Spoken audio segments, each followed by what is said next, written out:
All right, somebody tell me if I got better audio. Do I got better audio, Jeremy? Or does it sound crappy?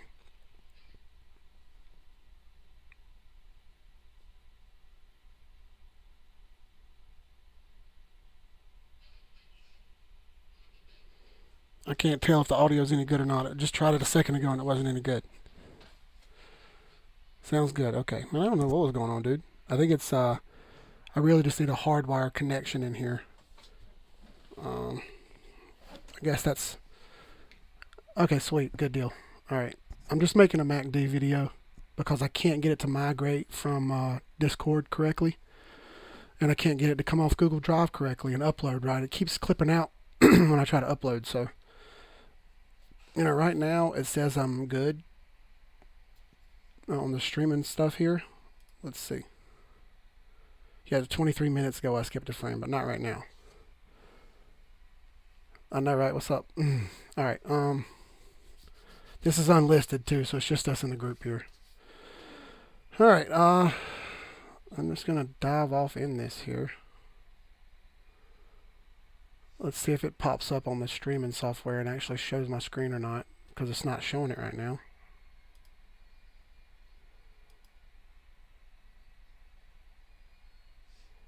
Let me get it. I see what's wrong. Hang on. I got too many things opened up. And there we go. Little flicker and should be rocking and rolling now.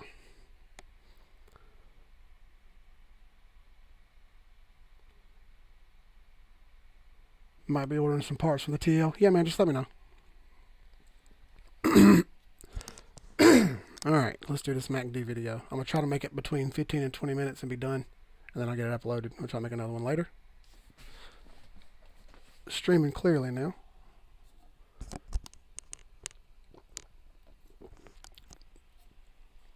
Alright.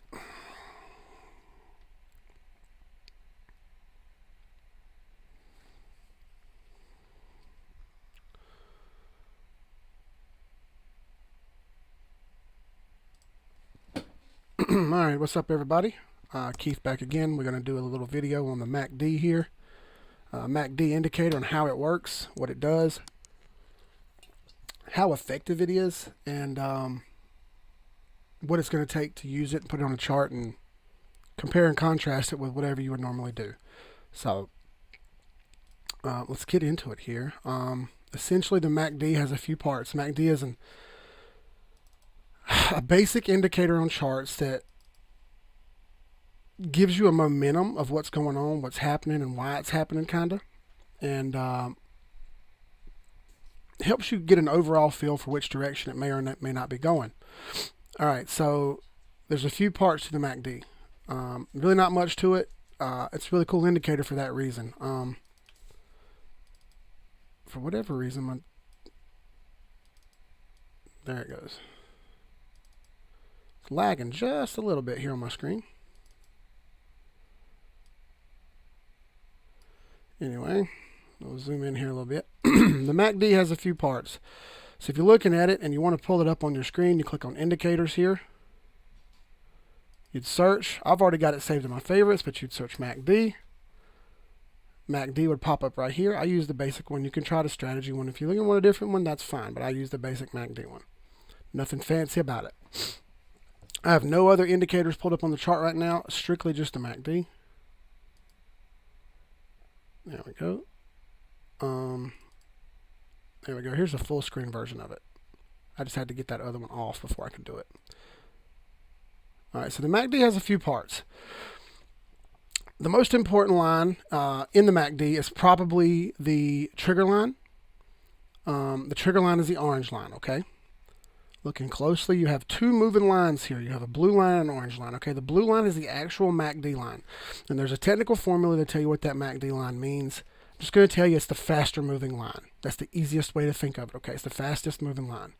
The orange line is the slower moving line. Simple enough, right? Okay, so here's the parts. The blue moving line is the MACD. The most important line, though, would be the orange line, which is the trigger line. The trigger line gives you a buy or a sell or a bearish or bullish indicator on every single chart. It doesn't really matter what time frame it is. It automatically gives it to you. So I'll explain it to you here. The MACD, as the chart moves along, gives you a strength index and a slow rise and a slow rise and a slow fall and a slow fall. And the blue line gives you a much more quicker version of the same thing. Buyers and sellers are moving up and down and things are happening, and because it's quicker, the chart reflects that sometimes, and sometimes it doesn't, and you want to actually try to make your best in and best out on every chart. Well, you can't do that if you don't know exactly when to do it. So let me explain to you how it works. Now that you know those first two parts, the blue line is actually the MACD line. The orange line is actually the trigger line. There's some other parts. Okay, you have the green down here, these green bars. This is called a histogram. Dark green means a heavy buy volume. Light green means lighter buy volume than the previous session. So if these are daily candles here, 1, 2, 3, 4, 5, 6, these are all green days.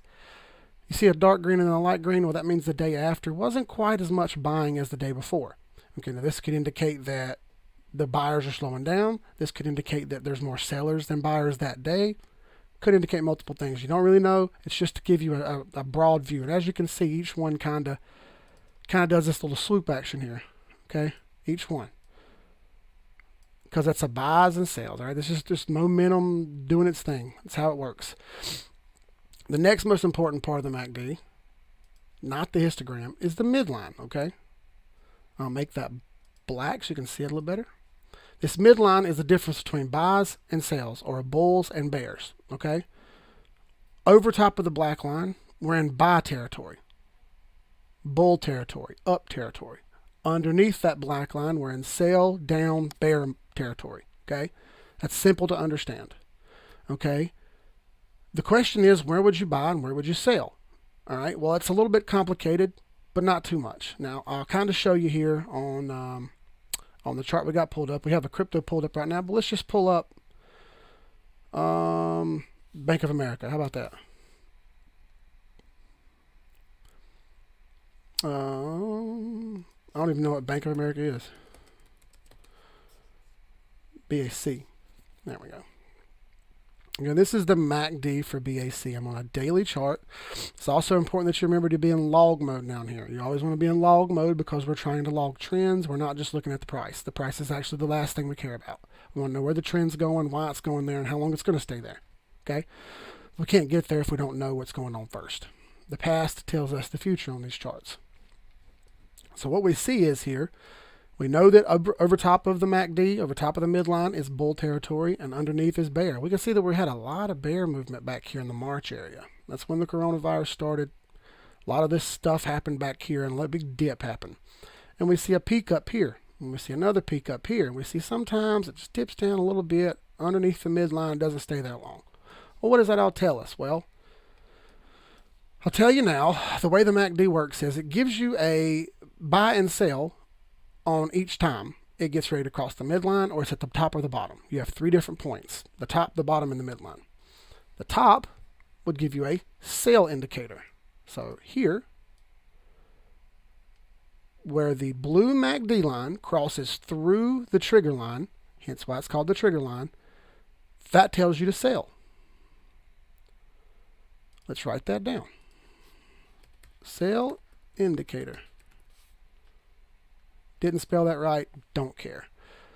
All right, then down here at the bottom, just the obvious ones. We had one right here. The blue crossed upward. See that? Upward through the trigger line. This is a buy indicator. Now, it may seem a little confusion, but you didn't buy in the up top. You bought way down here in the bottom, in the bear area. It's almost like you're supposed to buy the bottom and sell the top.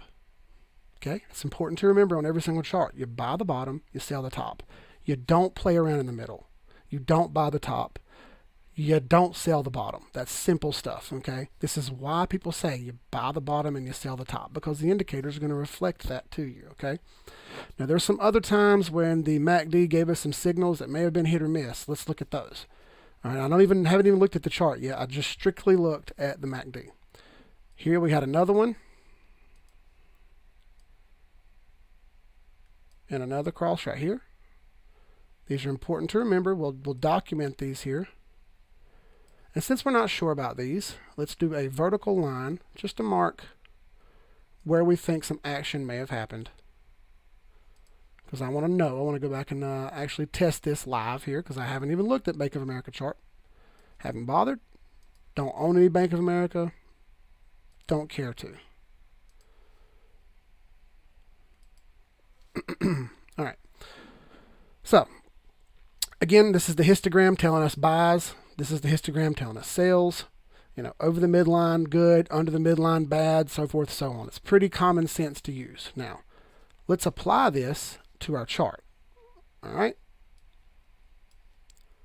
So, we had another one back here. Let's draw this one back here too. Right there was another. All right.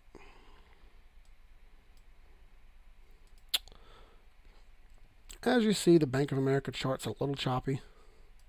That's why I don't particularly use too many stocks, because of the choppy nature of the charts. It's kind of hard to pick up sometimes with all these gaps. These CME gaps get created because of futures trading and options trading. Opens and closes happen. And this happens a lot of times. So, let's bunch this together a little bit better so we can get a better read.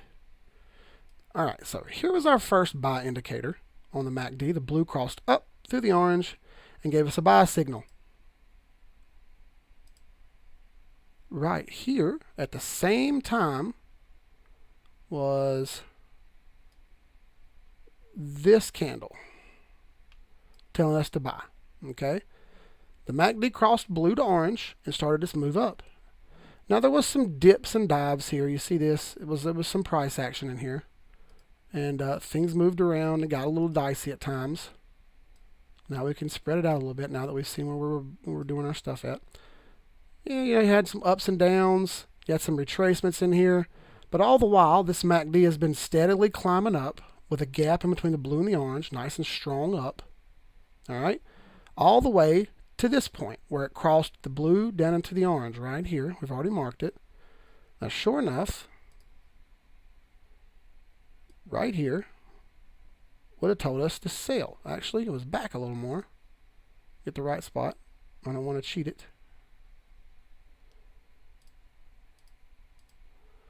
Right here. All right, the MACD told us to buy here, told us to sell here. Now, did it ever get to the point where it was a bull move? Well, the MACD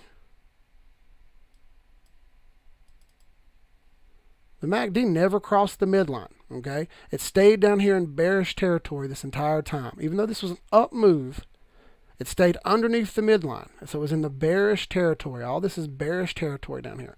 Never crossed. Right as it got to the midline, it gave us a dip. One last dip, and then it finally got up over, as we can see.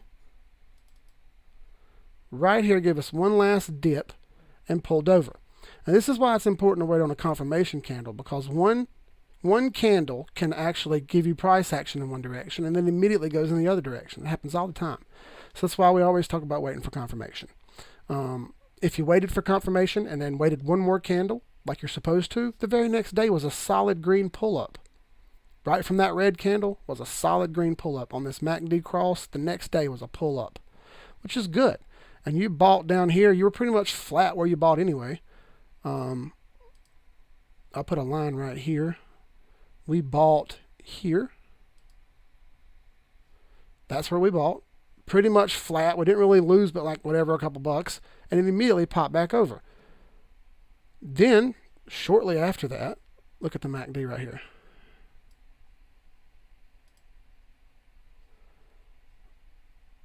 We got a bull cross right here. That bull cross sent us back up all the way to our next move, which was a bear cross. The blue went through the orange and told us to sell right here. In this gap. What do you know? So if we measure that, we would have, we'd have bought way back here, because I wouldn't have sold this one. I'd have waited because it was over. It was right here near the midline. I like to wait at the midline and see what's going to happen first. Midline can often be the point of deception, and I like to wait right here. We bought back here on this black line. We actually would have sold here, and we would have pulled a solid 25% off of Bank of America by using nothing but the MACD indicator. Now, could we have put in an option to sell and wrote an option down on Bank of America? Absolutely. It gave us a sell signal right here. So at this very same point, I'll do a different color. I'll do green. This very same point right here, when the MACD crosses ugly like this, we could have hit a sell ride all the way down here to the bottom, or a put, however you'd like to call that. If you do options on stocks, a call is a buy and a put is a sell. And you ride that option until you get down into the profit, and then you sell it out. Okay, you have a certain amount of days, a certain amount of time, whichever one you'd like to do. So from here where we sold and all the way down to the MACD crossing, and look at that, we pulled 14%. So that was 25% there, 14% there. As we hit this sell and we crossed back into another bull move, right here, we had a bullish cross right here. It's telling us to buy. Well, what did we do? Well, we bought. Now, right here got a little tricky. See this? It almost crossed blue to orange downward again, but didn't. It held. So we just stayed in it, and it rode up. It went right through the midline, right on up into the green buy zone, into the bull zone, which is good, and carried us all the way up from right about here, all the way up to the next sale, which was here. 25%, 11%, 6%. All we did was use one indicator. One indicator. This one finally turned bear. You know, blue crossed down into orange. That's a sell signal. We can measure that from here. And we're still going on a sale right now. We're at 11%. You see it almost crossed right here, but it didn't. Almost crossed, but didn't. Kept going down, and it made a really nasty plunge. And now we got another 11%. We didn't use but one indicator to tell us all this. Now, obviously, I never only use one indicator. This is just to show you how the MACD works and the basics of it. Again, we have a blue line, the MACD line, the orange line, which is the trigger. Move up through the orange line on the MACD line, buy. Move down through the orange line, sell. Ride it to the midline and watch carefully. If it crosses the midline in whichever direction, stay in it. Wait for a confirmation candle if you're not exactly sure, which is just one more candle after you think you would have done something. This way it helps you be less emotional and more judgmental. And you want as least amount of emotion as possible when doing this. The general rule of investments, I tell everyone before they ever start, no emotions. 0 emotions are allowed. There are no emotions in this game. The chart doesn't care how you feel. It's as simple as that. Okay? It's as simple as that. So don't get upset. Remove your emotions. This indicator can be a very good process to help you make more money along the way. And when we combine it with some of the other indicators that we have, it'll get even better. All right? So I'm going to put this up on YouTube for everyone to watch. If you have any questions, please message me.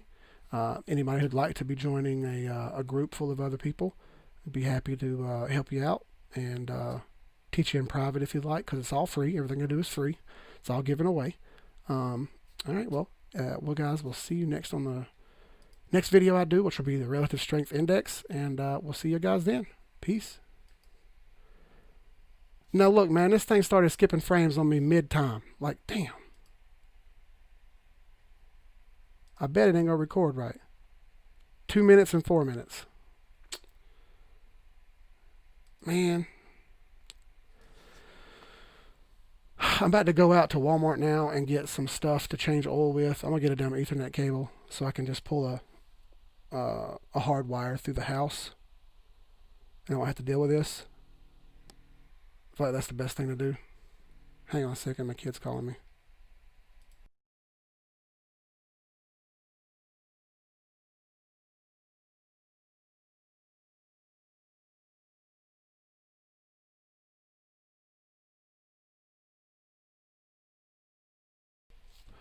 Hey Jeremy, y'all asked some questions. Sorry, I was doing the stream. All right, I might have to ask you some questions about Mustang when we move at some point. Absolutely. Real wheel bearings, real wheel strut assembly on both sides. Okay, that's sweet. I can help you out with that, Jeremy.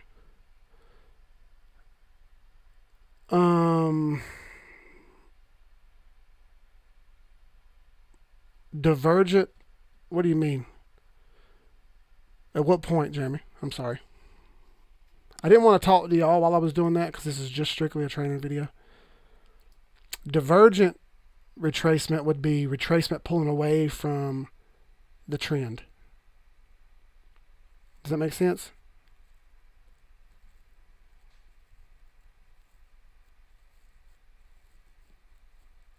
It's hard to explain.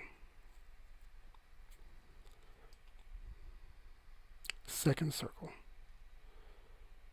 This one, no. This is